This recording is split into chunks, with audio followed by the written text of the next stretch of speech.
Et bonjour, on va faire aujourd'hui un petit tour d'horizon sur l'interface de programmation des activités et regarder un peu plus dans le détail quelques options avancées pour regarder tout ce que vous pouvez mettre dans une activité que vous programmez.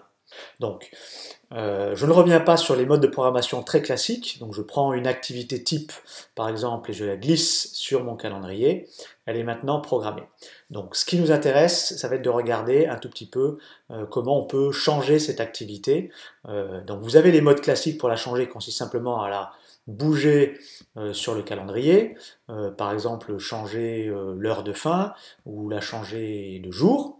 Voilà. Mais on peut aussi aller beaucoup plus dans le détail de ce que l'on va pouvoir programmer. Pour ça, je clique sur l'activité et j'utilise le bouton Éditer pour modifier cette activité.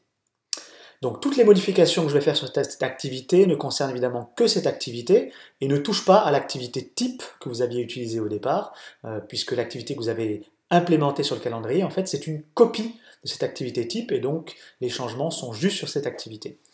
Donc, concernant au départ l'heure et la fin de cette activité, vous avez vu qu'on peut le faire directement sur le calendrier. Vous pourriez aussi le changer à la main si vous vouliez rentrer directement l'heure ou même la date directement. Donc si vous cliquez, vous pouvez soit choisir sur le calendrier l'heure, soit carrément le changer à la main. Pour l'heure du début et de la fin, vous avez une autre option qui s'appelle l'option à la carte, qui permet de mettre une activité sans date précise, simplement en définissant une durée, pour pouvoir la programmer et pouvoir la reprogrammer plus tard. Donc si vous utilisez une application, une activité à la carte et que vous enregistrez, vous voyez que cette activité, elle n'apparaît plus sur le calendrier, mais maintenant elle est ici, dans les activités qui sont permanentes.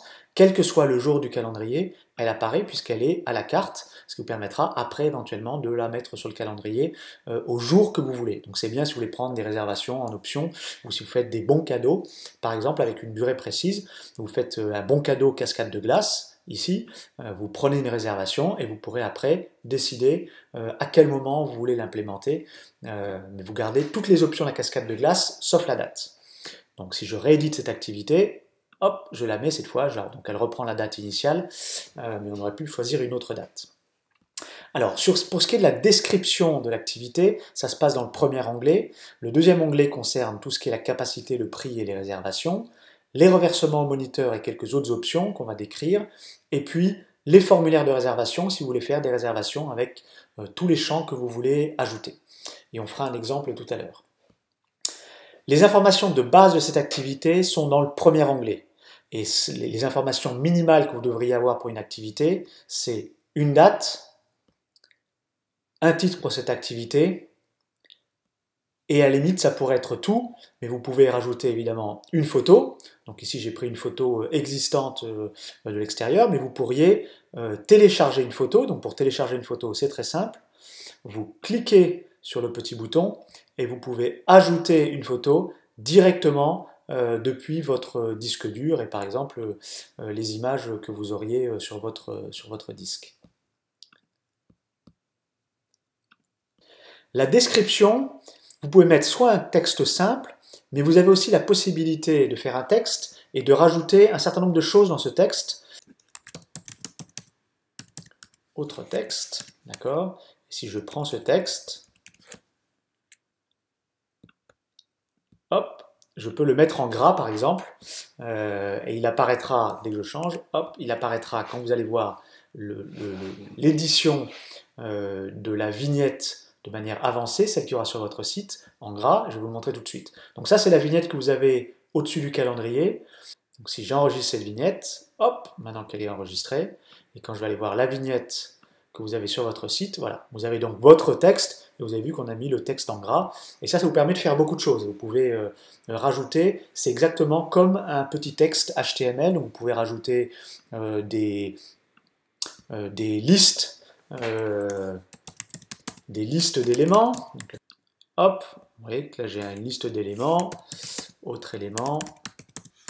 Vous pourriez rajouter ici, insérer par exemple des éléments extérieurs. Donc par exemple, tiens, on peut rajouter une image que je pourrais prendre sur internet et la rajouter. Donc c'est exactement comme un petit encart HTML avec plein d'options de mise en place, de mise en forme que vous pouvez indiquer ici. Vous pouvez rajouter un complément d'information qui va être typiquement un petit rappel ou quelque chose que vous voulez mettre en avant. Donc, par exemple, prévoir des crampons, d'accord? Et vous voyez que ce texte apparaît ici, mis un tout petit peu en avant. Un texte, lui, il apparaît en bleu, en l'occurrence. Vous avez la possibilité d'ajouter des pictogrammes. Donc, vous avez des pictogrammes déjà programmé. Donc pour chaque pictogramme, vous indiquez le pictogramme, vous indiquez une description, par exemple, ça va être la durée, et puis on a une valeur, 3 heures.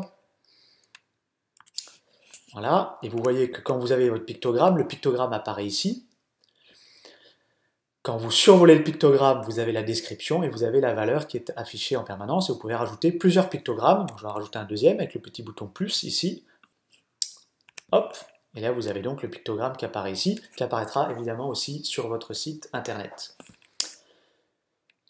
Vous pouvez désigner l'endroit soit la prise de rendez-vous ou l'endroit où va se passer l'activité. Donc de deux manières, non seulement en lui donnant un nom, donc ici on a mis le nom, ça se passe à l'Argentière, mais aussi en indiquant sur une carte la position. Donc si je clique sur la carte juste à droite, vous pouvez indiquer la position, qui est ici, donc on utilise Google Maps pour ça, pour faire une recherche directement pour une position, et ça vous permettra de regarder exactement où est l'activité, et pour votre client éventuellement de trouver son propre itinéraire. Je vous montrerai tout à l'heure comment ça se passe. Vous avez la possibilité d'ajouter des fichiers additionnels. Donc typiquement, ça peut être une fiche d'inscription, ça peut être un document PDF avec la description très précise de l'activité, ou ça peut être encore plein d'autres éléments. Donc vous pouvez ajouter un ou plusieurs fichiers additionnels que vous pouvez télécharger directement depuis votre disque dur, et puis vous le rajoutez. Donc là je ne vais pas le faire, mais ça vous permet de le faire. Vous avez la possibilité de rajouter des catégories pour classer vos activités. Vous pouvez en rajouter une ou plusieurs. Pour ça, il suffit de garder le bouton Shift ou le bouton Contrôle appuyé pour mettre plusieurs catégories. Et vous voyez que dans ce cas-là, votre activité sera classée dans la catégorie. Et puis vous pouvez changer évidemment la couleur de la vignette. Ça, ce sont pour les informations. Deuxième élément très important, la définition à la fois de la capacité et du prix. Donc, pour ce qui est de la capacité, vous avez plusieurs données pour la capacité. La capacité initiale, c'est-à-dire que c'est une activité qui est ouverte par exemple pour 5 personnes. Une capacité de liste d'attente, si vous voulez gérer une liste d'attente, c'est-à-dire qu'au-delà de 5 personnes, on proposera jusqu'à, dans notre cas ici, 2 personnes supplémentaires à être inscrites en liste d'attente, et elles recevront une confirmation qu'elles sont en liste d'attente, et uniquement qu'elles seront confirmées quand elles passent confirmées. Et puis, deux autres données, qui est le minimum, qui est la quantité minimale d'inscrits pour que l'activité soit considérée comme confirmée, et puis le nombre maximum de réservations que l'on peut prendre à la fois. Est-ce que vous acceptez qu'un client puisse inscrire 3 personnes à la fois, ou alors est-ce que l'inscription doit se faire une personne par une personne? Ça, c'est vous qui pouvez choisir. Pour ce qui est de la définition du prix, si vous avez un prix simple, vous indiquez simplement le prix simple ici. Mais vous avez la possibilité de rajouter des options dans les prix et on va essayer de les détailler. Donc pour accéder aux options de prix, donc pour l'instant on n'a qu'un seul prix, je clique sur Options qui est ici. Vous avez pas mal de catégories d'options qui sont résumées juste au-dessus, mais je vais juste vous en indiquer deux. La première chose, c'est les catégories simples, c'est par exemple la catégorie de réservation. Donc on pourrait avoir une catégorie pour les adultes, qui elle est effectivement à 70 €. D'accord, je fais plus. Et puis une catégorie par exemple enfant, qui serait moins chère, imaginons qu'elle est à 50 €, juste en dessous. Donc vous voyez que le prix il a changé, il est de 50 à 70 €, et au moment de la prise de réservation, on va voir ce que ça va donner, mais vous aurez la possibilité de choisir combien vous inscrivez de personnes en adulte et en enfant, et le prix sera calculé automatiquement. Sur les autres options, vous pouvez rajouter des options qui dans ce cas-là ne jouent plus sur le nombre de participants, mais peuvent être des options par participant. Donc par exemple, du matériel. Est-ce que vous allez par exemple rajouter par exemple une location de crampons à par exemple 10 €, D'accord? Vous aurez la possibilité dans ce cas-là d'indiquer le nombre de paires de crampons que vous pourrez prendre à 10 euros et le prix sera ajusté automatiquement. Vous avez des options pour le groupe, c'est-à-dire que c'est une option qui s'applique quel que soit le nombre de personnes. Vous pouvez mettre un pack groupe. Vous pouvez avoir une option d'engagement privé, c'est-à-dire qu'à la première réservation d'engagement privé, quel que soit le nombre de personnes, le prix engagement privé sera appliqué et la réservation deviendra fermée, même s'il n'y a qu'une seule quantité. Vous avez d'autres options qui sont des options par exemple de réduction de volume, c'est-à-dire que si vous prenez une réduction de volume, qui est ici, ça peut s'appliquer par exemple à partir de une personne, et vous ferez, ou à partir de, imaginons, 2 personnes, et à partir de 2 personnes, vous ferez une réduction de 10% sur le total des 2 personnes. Voilà, tout ça, ça fait les options. Donc comme c'est des options qui sont complexes, vous voyez que le prix il a changé maintenant, c'est plus de 50 à 70 euros.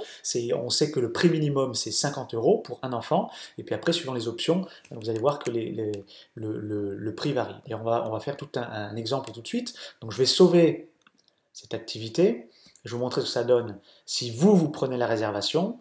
Hop, je clique sur l'activité, je fais réserver. Et vous voyez que toutes vos options sont ici, en dessous, et que vous pouvez indiquer pour un adulte, un enfant, le prix est mis à jour. Il est mis à jour pour un adulte à 70 euros, un enfant à 50 euros, et puis j'avais défini une réduction à partir de 10%. Donc vous avez bien 10% sur le total de la réservation, à savoir 70 plus 50, 120, moins 10%, c'est-à-dire 12 euros, ça fait bien un ticket à 102 euros. Revenons à l'édition de l'activité. Donc ça, c'est pour tout ce qui est de la capacité et du prix. Et regardons maintenant les modes de réservation. Donc les modes de réservation, vous avez des modes de réservation pour le client lui-même, qui peuvent être soit un mode CB, c'est-à-dire que le client pourra prendre sa réservation directement sur votre site internet et payer au moment de la réservation la totalité ou simplement un acompte, mais vous pouvez aussi prendre des modes de réservation par vos clients pour n'importe qui, sans leur demander sans demander aucun paiement et aucun mot de passe. La seule chose qu'on leur demandera, c'est d'avoir un email valide et de pouvoir s'authentifier pour éviter que des robots s'inscrivent, par exemple. Mais vous avez aussi un mode adhérent qui est possible, qui est pour vos clients habituels, si vous avez défini des listes d'abonnements ou des abonnements en type et que vous attachez un abonnement à votre client, vous pouvez réserver l'inscription uniquement pour ce type d'abonnement, y compris avec des abonnements qui seraient des abonnements avec des nombres de crédits. Typiquement, une carte 10, la petite case débiter l'abonnement, ça permet de savoir si les gens qui ont un abonnement, on leur enlève un crédit ou on leur enlève pas de crédit. C'est à vous de choisir. Si c'est par exemple une carte 10, il faut évidemment débiter l'abonnement. Si c'est pas une carte 10, c'est pas besoin de débiter l'abonnement. Alors j'ai enlevé le mode abonnement.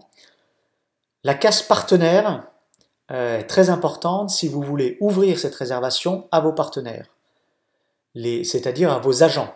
Les agents qui ont accès à votre calendrier ne pourront prendre des réservations que pour les réservations qui ont un mode partenaire activé. Les autres activités qui n'ont pas ce mode partenaire activé n'apparaîtront pas sur leur calendrier. Et puis le dernier mode de réservation, c'est le mode mot de passe, qui est un mode un tout petit peu dégradé, qui permet à ce que n'importe qui puisse s'inscrire avec simplement un mot de passe que vous pourriez donner par téléphone ou par email.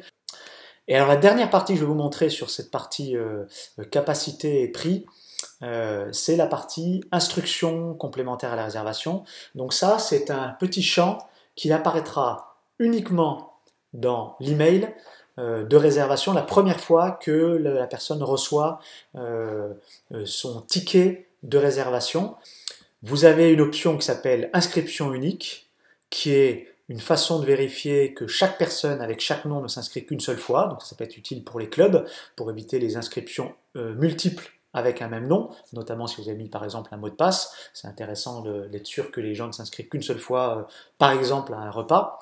Et puis en dessous, vous avez une dernière type d'option pour les réservations, qui est une option avancée sur laquelle on fera sans doute un tutoriel dédié, qui est de savoir est-ce que vous voulez que la réservation se fasse pour l'ensemble de la réservation, Mais vous avez aussi un mode à l'heure. Vous pourriez réserver sur des créneaux horaires, vous voyez que je viens de mettre à l'heure, et dans ce cas-là, vous avez des créneaux, ici en l'occurrence d'une heure, et dans ce cas-là, chaque activité va être découpée en une suite d'activités, et les gens pourront s'inscrire pour 1 heure, pour 2 heures, pour 3 heures, pour 4 heures. Et puis vous avez la même chose, vous pouvez faire une inscription jour par jour. Imaginons que ce soit une activité qui se déroule sur plusieurs jours, donc du 9 au 11, par exemple un stage. Et puis vous pourriez décider d'inscrire chaque personne jour par jour, ou sur la totalité, ou sur plusieurs jours. Donc c'est typiquement aussi un mode de réservation que vous pourrez utiliser si vous voulez utiliser Activities, par exemple pour une chambre d'hôte. Vous auriez chaque jour une réservation, et vous pouvez évidemment prendre des réservations sur plusieurs jours. Voilà pour ce qui est des réservations. Je vais laisser les modes avancés et experts sans doute pour un prochain tutoriel. Et puis le dernier élément qu'on va essayer de couvrir, ce sont les formulaires. Donc vous avez deux possibilités pour les formulaires. Soit choisir un formulaire qui existe déjà et que vous avez défini directement dans vos préférences. Donc par exemple un formulaire ski, qui pourrait être déjà dans la préférence, ou un formulaire rafting. Et vous pouvez utiliser plusieurs formulaires à la fois. Donc ici en l'occurrence j'en ai pris 2. D'accord? Ou alors, définir un formulaire qui ne sera que dans cette activité et que vous ne pourrez pas réutiliser pour d'autres vignettes. La définition d'un formulaire, c'est simple, vous rajoutez simplement des champs. D'accord? Donc je vais rajouter ici 2 champs. Donc par exemple, je vais demander la taille et l'âge. Et puis vous pouvez définir quel est le type de champ que vous allez voir. Donc ici, soit c'est un champ texte, ou alors pourquoi pas une liste. Et si vous voulez définir simplement des options simples, donc ça là vous prenez une liste, prenez les options, et puis on va faire définir plus de 10 ans, moins de 10 ans. Et dans ce cas-là, je limite les options à 2 options, plus de 10 ans ou moins de 10 ans. Vous pouvez rajouter une explication qui apparaîtra pour dire exactement ce que signifie ce champ. Et puis, vous avez la possibilité sur les formulaires de choisir aussi la présentation. Est-ce qu'aujourd'hui, je vais demander un champ par ligne, ou alors je vais en mettre ici 2 par ligne. Dernier élément, les options que vous avez. L'option privée signifie qu'il n'y a que vous qui allez rentrer cette information et ne sera pas visible par le client. Donc un client qui s'inscrit lui-même ne pourra pas rentrer cette information. En revanche, si c'est vous qui l'inscrivez, vous pourrez rentrer cette information.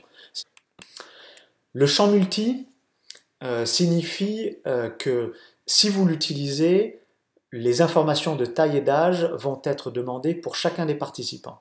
Donc si vous faites une inscription avec 3 personnes, on vous demandera 3 tailles et 3 âges. Et puis la dernière information, est-ce que c'est une information qui est requise, qui doit absolument être enseignée ou pas pour prendre la réservation? C'est la partie requise. Une fois que cette activité elle est définie, donc vous avez déjà une activité sur plusieurs jours, quand vous prendrez la réservation, tous ces éléments sont pris en compte dans la réservation. Et si je prends ma réservation, vous voyez effectivement que j'ai le formulaire qui est présent, la taille et l'âge, avec une liste déroulante pour le deuxième. J'en ai bien 2 par ligne. J'ai toutes mes options de prix qui sont ici. Vous pouvez prendre les réservations directement ici. Si je vais voir ce qu'aurait votre client directement sur le site web, donc on va aller sur Cascade de glace. Donc vous avez votre activité qui est définie ici et qui pourrait être intégrée directement sur votre site internet pour la prise de réservation avec tous les éléments que j'avais indiqués, le lieu de rendez-vous, la possibilité de calculer un itinéraire directement en allant sur Google Maps avec la touche itinéraire, les éléments de mise en forme, le document attaché que j'ai indiqué qui est la fiche médicale qui est ici, et la possibilité de prendre directement une réservation par le client avec de la même façon les informations complémentaires qui sont demandées et les différents éléments de la prise de réservation. Ici, la prise en compte d'une réduction de 10%, puisqu'effectivement, il y avait une ristourne qui avait été mise en place. Si un client s'inscrit,